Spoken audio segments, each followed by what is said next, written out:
All right, let's dive into chapter 16 of The Giver. And wow, this chapter is a big one. It's really the moment where the whole idea of a perfect, painless world stops being just, well, an idea and becomes something incredibly real and personal for Jonas. This is where he truly starts to feel the cost of it all. So the chapter kicks off with this line, and it just hits you, right? Jonas did not want to go back. I mean, after what he just went through with the memory of war, can you blame him? He's completely broken. This isn't just him being a little hesitant. No, this is a full-on rejection of his job, of his whole purpose. He's seen the absolute worst of what people can be, and his entire world, everything he thought he knew, is just shattered. So now we're looking at the burden of knowing, when wisdom is a weight. And that really sums up Jonas's whole problem, doesn't it? He was supposed to be honored, chosen to receive all this wisdom. But right now, it just feels like this crushing, unbearable weight. You can almost picture him looking out his window, seeing his friends just playing, being kids without a care in the world. And all he wants is to go back to that. But he can't. He's the one who has to carry all this pain, all this anguish, so that they never have to. But, The Giver, he gets it. He totally understands what Jonas is going through. So he doesn't just shove more painful memories at him. No, his approach is much more gentle. He kind of coaxes Jonas back, reminding him that it's not all bad. He's basically saying, hey, for every terrible, awful memory, there's also one of incredible joy. And this is so important, right? It's how he starts to rebuild that trust with Jonas and show him the whole picture, not just the pain, but also everything wonderful that their society has given up. And through these new memories, Jonas starts to grasp things that are totally alien to him. I mean, just think about it for a second. A birthday party. That introduces the idea that one person can be special and celebrated for a day, which is a wild concept in a world built on sameness. Then there's the bond with an animal, a horse, or the peacefulness of being truly alone in nature, not just isolated. Each one of these memories is like a little building block, constructing this rich, complex, colorful world inside his mind that's so different from the gray world outside. Okay, section 2, the giver's favorite memory, a gift of warmth and connection. This all leads up to a really pivotal moment. Jonas actually asks the giver, what's your favorite memory? And the giver, he doesn't even hesitate. He's happy to share it. This isn't just another training session. It's a real gift, something deeply personal. And honestly, it's the heart of the entire chapter. So the memory starts, and the very first thing that hits Jonas is warmth. And we're not just talking about temperature here. It's this feeling of comfort, of safety, of home. He sees firelight from a hearth, and that in itself is a huge deal. Fire, it's this beautiful, flickering thing, but it's also a little bit dangerous. It's exactly the kind of thing his community would have gotten rid of. Now, try to put yourself in Jonas's shoes for a second. He's just starting to see in color. And now he's seeing a tree, which should be outside, right? But it's inside a room, covered in these tiny, sparkling, colored lights. It makes no logical sense to him, but it's completely magical. Just beautiful. And it doesn't stop there. The other senses start kicking in. He can smell food cooking. He can hear people laughing, softly, happily. This room is just buzzing with life and warmth and shared joy. It's the total opposite of the quiet, sterile, scheduled evenings he's used to with his family unit. Then he sees these packages, all wrapped up in bright paper with shiny ribbons. Gifts. In his world, you get things because you need them, because they have a function. The whole idea of giving something to someone just to make them happy, wrapping it up to make it a surprise, that's a completely new, amazing idea to him.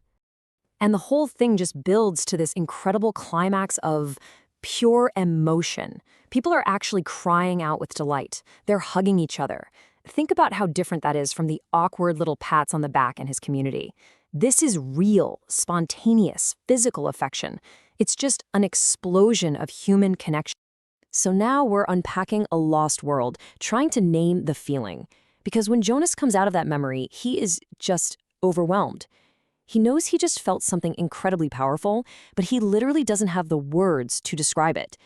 So he and the giver have this conversation that's almost like emotional archaeology. They're trying to dig up the meaning of these feelings from a world that's been completely forgotten.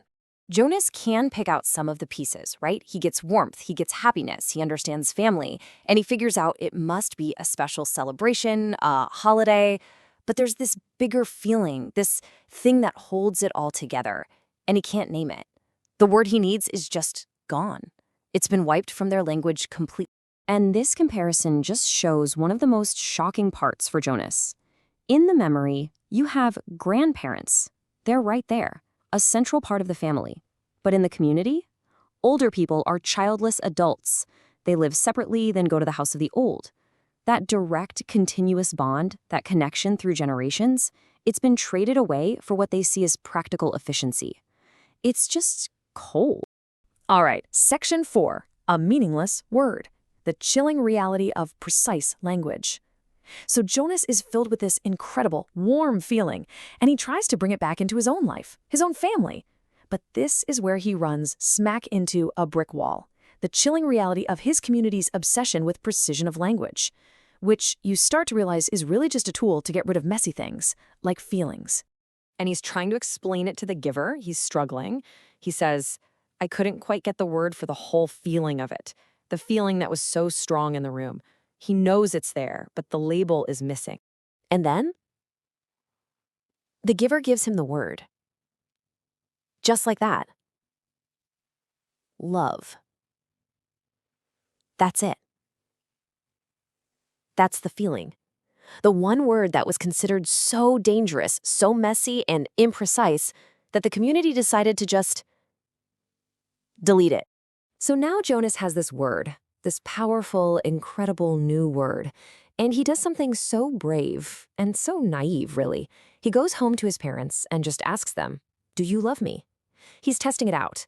He's trying to see if this incredible feeling he just discovered has any place in his own world. And their response, oh, it's just devastating. They actually laugh at him. His mother gently corrects him, saying that love is a very generalized word, so meaningless that it's become almost obsolete. Can you imagine? The most real, most powerful feeling Jonas has ever had in his life, and his own mother dismisses it as meaningless, outdated nonsense. The gap between his world and theirs just became a canyon. And look at what they offer instead, the precise alternatives. Do you enjoy me? Do you take pride in my accomplishments? See how different that is? It's all transactional. It's about how useful he is, what he's achieved. It has nothing to do with an unconditional emotional bond. This is what's left over when you surgically remove love from the equation. So now we get to the quiet rebellion, the first lie and a secret choice. You know, you'd think that moment with his parents would break Jonas, but it doesn't. In fact, it does the opposite. It solidifies everything for him. This is the moment his quiet, internal rebellion really begins. He knows for a fact what they're all missing, and he just can't accept it anymore. So when his parents ask him if he understands their little lesson on precise language, he says yes, and we're told it was his first lie to them. Because what he really understands is that they're the ones who don't get it, not at all. This is a huge turning point. He is actively, consciously setting himself apart from them and their whole way of thinking. And later that night, he's looking at the baby Gabriel sleeping, and it hits him. This isn't just about some old memory from the past. He actually whispers it out loud. There could be love. He's realizing it's not just a relic, it's a possibility, something that could exist now. It's a choice. And that realization leads directly to his first real act of defiance. Something has been growing inside him because of these memories. He knows he has to do something different. So the very next morning, for the first time ever, he takes that little pill they all have to take, and he throws it away. The pill that stops the feelings, the stirrings. He is making a conscious choice to feel everything. He's choosing the world of memory over the world of sameness. Which brings us to the big question, really the question of the whole book, doesn't it? What happens when one person remembers what an entire society chose to forget? Jonas has just taken his first step down a road he can't turn back from. He's now carrying this incredible light of human memory, the good, the bad, the beautiful, the terrible, in a world that decided it was easier to live in the dark. And you just know what happens next is going to change everything.